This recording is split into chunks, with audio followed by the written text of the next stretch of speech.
Hello students, आज की इस क्लास में हम पढ़ेंगे बेटा आपके क्लास 8 का चैप्टर नंबर 2 जो है एक चर वाले रैखिक समीकरण। तो हम पढ़ेंगे यहाँ पे बेटा एक समीकरण जो कि एक चर वाला है और रैखिक है। तो इसका मतलब क्या है? एक चर वाले रैखिक समीकरण का बेटा मानक रूप होता है। मानक रूप मतलब उसका सांचा इस तरीके का होता है। अगर अभी हम देख लेते हैं a x plus B equal to zero, यहाँ पे ए जीरो नहीं हो सकता। क्यों नहीं हो सकता अभी देखते हैं। तो बेटा यहाँ पे अगर कोई समीकरण इस रूप का है तो एक चर वाला रैखिक समीकरण होगा। कैसे? क्योंकि इस समीकरण में ए और बी क्या है? यहाँ पे अचर, ठीक है बेटा, और एक्स क्या है? यहाँ पे चर। तो यहाँ पे बेटा कितने चर हैं? केवल एक ही चर है, इसलिए एक चर वाला समीकरण हो गया। तो फिर हमने इसको रैखिक क्यों कहा? बेटा रैखिक इसलिए कहते हैं, रैखिक का मतलब क्या है? रैखिक का मतलब है घात कितनी हो, घात क्या हो? एक हो। किसकी घात एक हो? बेटा चर की घात, चर की घात एक हो। ठीक है, रैखिक का मतलब क्या है? चर की घात एक हो। तो यहाँ पे x की घात कितनी है बेटा? एक है। अब आप कहोगे कैसे सर? जैसे कि एक्स स्क्वायर प्लस टू में लिख देता हूं। यहाँ पे x की घात कितनी है बेटा? टू। तो अगर मैं x प्लस टू लिखता हूं तो यहाँ पे x की घात कुछ नहीं दिख रही है, इसका मतलब वन है। तो इसी तरीके से यहाँ पे x की घात कितनी है बेटा? यहाँ पे देखिए ए एक्स प्लस बी में x की घात कितनी है? एक। तो इसलिए जिस भी समीकरण की घात सिर्फ और सिर्फ एक होती है उसको क्या बोला जाता है? रैखिक। ठीक है, रैखिक समीकरण। तो ऐसा समीकरण जिसमें चर की घात एक होती है, चर की घात क्या होती है बेटा? एक होती है, उसको रैखिक समीकरण बोला जाता है। और ऐसा समीकरण जिसमें केवल एक ही चर हो और चर की घात भी एक हो उसको एक चर वाला रैखिक समीकरण बोला जाता है। तो समझ में आया कि मानक रूप कैसा होता है? ऐसा। अभी आपको नोट नहीं करना है, ठीक है बेटा। तो इसका एक उदाहरण ले लेते हैं। उदाहरण हमने ले लिया, सोचो अब 2x प्लस 5 इक्वल टू 0। तो यहाँ पे आप बेटा ऐसे कंपेयर करके बता सकते हो ना। यहाँ पे a का मान क्या है? a का मान क्या है बेटा? यहाँ पे 2। और b का मान क्या है? यहाँ पे 5। तो हमने a और b तो देख लिए। और चर की घात कितनी है बेटा? यहाँ पे 1। तो ये एक घात वाला और एक चर वाला, क्योंकि चर भी एक ही है इसमें x, तो एक घात वाला और एक चर वाला रैखिक समीकरण हो गया। ठीक है बेटा। लेकिन अब हमको एक चीज और देखनी है। यहाँ पे एक चीज और आती है बेटा, x का गुणांक। x का गुणांक क्या होता है? गुणांक, x का गुणांक। तो सीधी सीधी बात है, जो x से गुणा होता है वो x का गुणांक होता है। यहाँ पे x से गुणा क्या है बेटा? यहाँ पे देखिए, यहाँ पे x से क्या गुणा हो रहा है? यहाँ पे x से बेटा ये a गुणा हो रहा है। तो x का गुणांक क्या हो गया? जो x से गुणा हो वो x का गुणांक है। यहाँ पे x का गुणांक हो गया बेटा a। तो इसी तरीके से यहाँ पे देखो x से क्या गुणा हो रहा है? x से गुणा हो रहा है बेटा 2।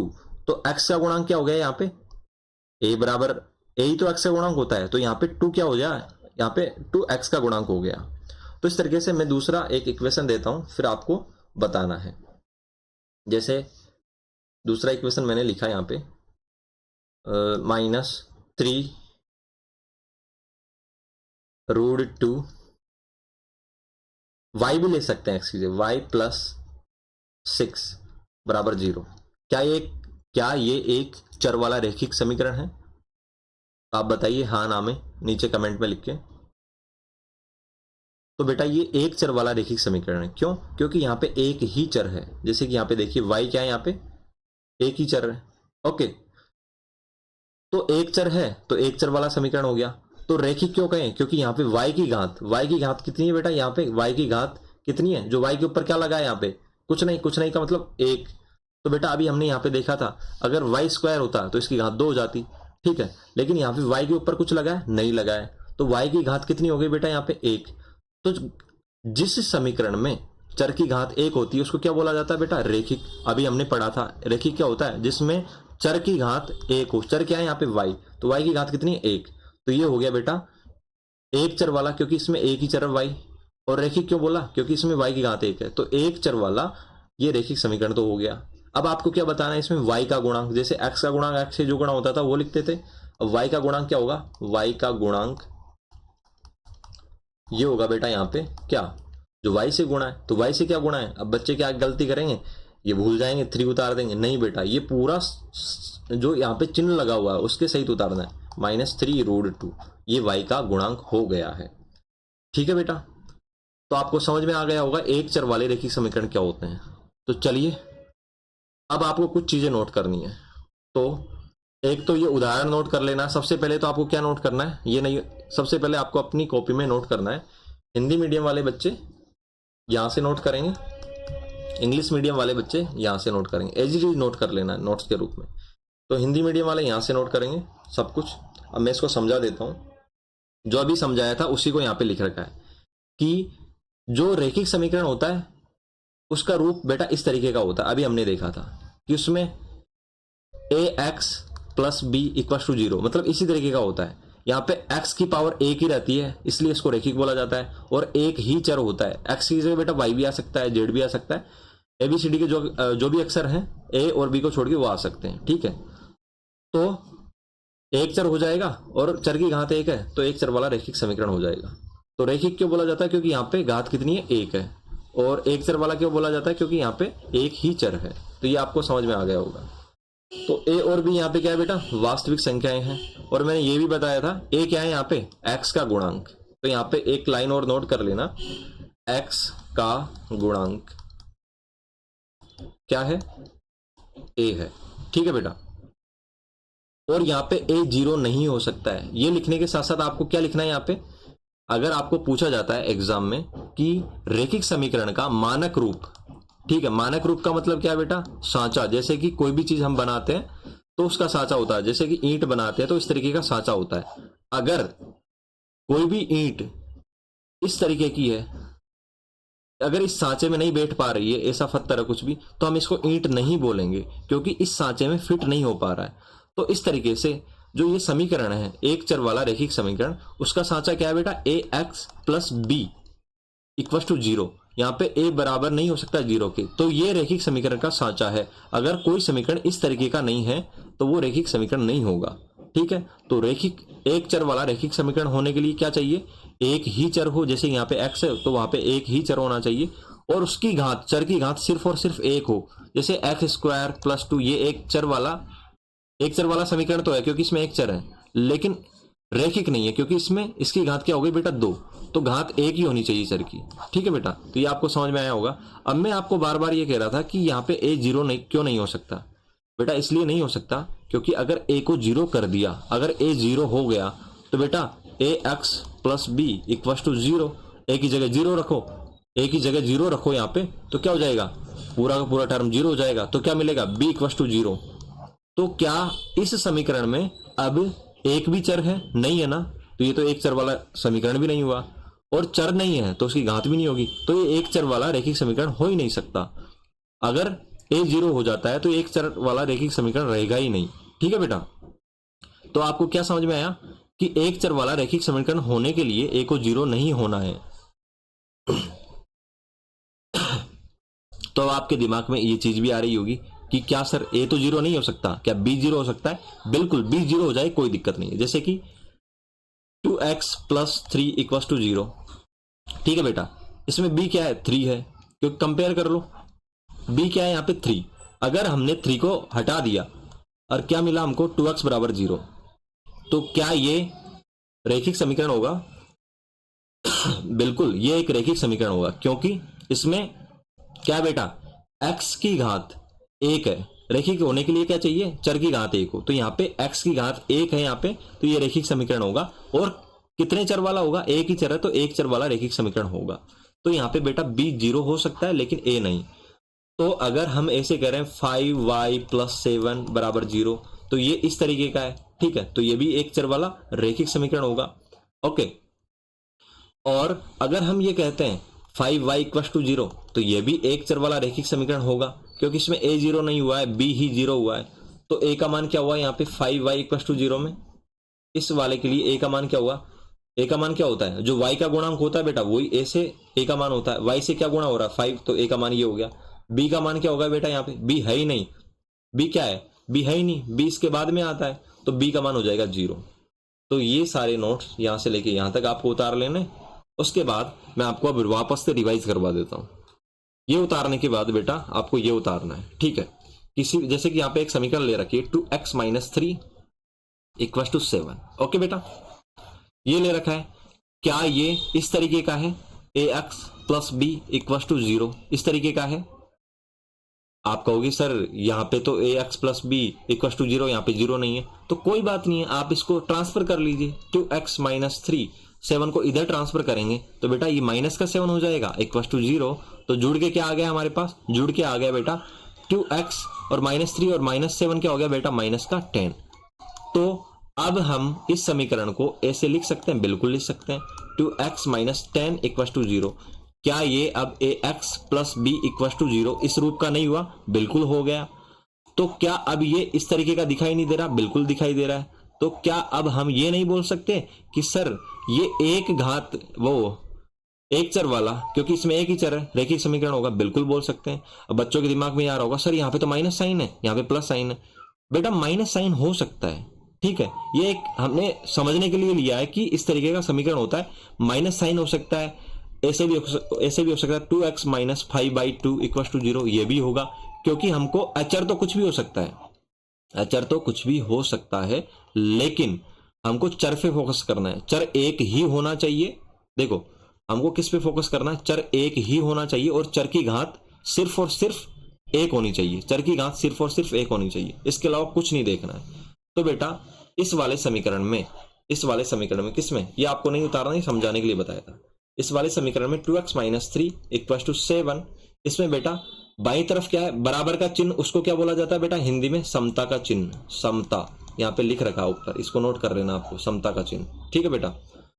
तो यहाँ पे इसको समता का चिन्ह बोला जाता है, और समता के चिन्ह मतलब बराबर के चिन्ह के बाई तरफ वाले भाग को बायां पक्ष बोला जाता है, ठीक है बेटा, बायां पक्ष बोला जाता है, और बराबर के दाईं तरफ वाले भाग को बेटा दायां पक्ष बोला जाता है, दायां पक्ष, ठीक है। इसको इंग्लिश में क्या बोलते हैं बेटा, बायां पक्ष को लेफ्ट हैंड साइड, LHS, और दाएं पक्ष को इंग्लिश में क्या बोला जाता है बेटा, RHS, राइट हैंड साइड, ठीक है। तो मैंने आपको यही बताया था, आज हमको केवल कंसेप्ट पढ़ना था, हमने कंसेप्ट पढ़ लिया है, तो आप समझ पाए होंगे एक चर वाले रैखिक समीकरण क्या होते हैं। मेरे हिसाब से आपको क्लियर हो गया होगा, ऐसा समीकरण जिसमें एक ही चर हो और चर की घात एक हो तो वो रैखिक समीकरण हो जाएगा। तो हमको क्या देखना है, सिर्फ और सिर्फ चर देखना है और उसके बाद चर की घात देखनी है, ठीक है बेटा, चर की घात देखनी है, इसके अलावा कुछ नहीं देखना। ये इसके ऊपर फोकस नहीं करना, ए और बी क्या है, वो ए और बी क्या है, ए और बी, देखो ए तो होना ही चाहिए, बी नहीं हो तो भी चलेगा। जैसे कि उदाहरण देता हूं मैं आपको, देखो सबसे पहले तो आपको ये नोट कर लेना है, कौन सा, नोट्स के रूप में आपको एक तो ये नोट कर लेना है, ठीक है। उसके बाद में आपको ये नोट कर लेना है, और उसके बाद में अब मैं जो नोट करवाने जा रहा हूं वो आपको नोट करना है। एक मिनट, ओके।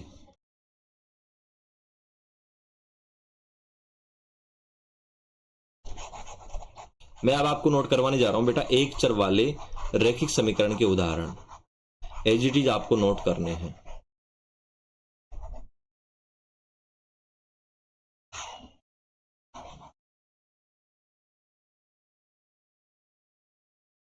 अगर कोई भी डाउट रहता है आपका तो आप नीचे जो भी कमेंट बॉक्स होता है उसमें आपका डाउट लिख सकते हैं, ठीक है बेटा। चलो तो क्लियर हो गया होगा। सबसे पहले आपको क्या नोट करना है, देखो इसको पढ़ने के बाद आपका पूरा कंसेप्ट क्लियर हो जाएगा। सबसे पहले तो देखो ये आपको नोट नहीं करनी है, समझने के लिए आप नोट भी कर सकते हैं, आपको अच्छा लगता है तो। सबसे पहले तो आपको ये नोट करना है सिर्फ और सिर्फ जो यहाँ पे लिखा हुआ है, ठीक है, ये वाला, और उसके बाद आपको ये नोट करना है। अब उसके बाद आपको क्या नोट करना है, अभी मैं जो नोट करवाने जा रहा हूं, एक चर वाले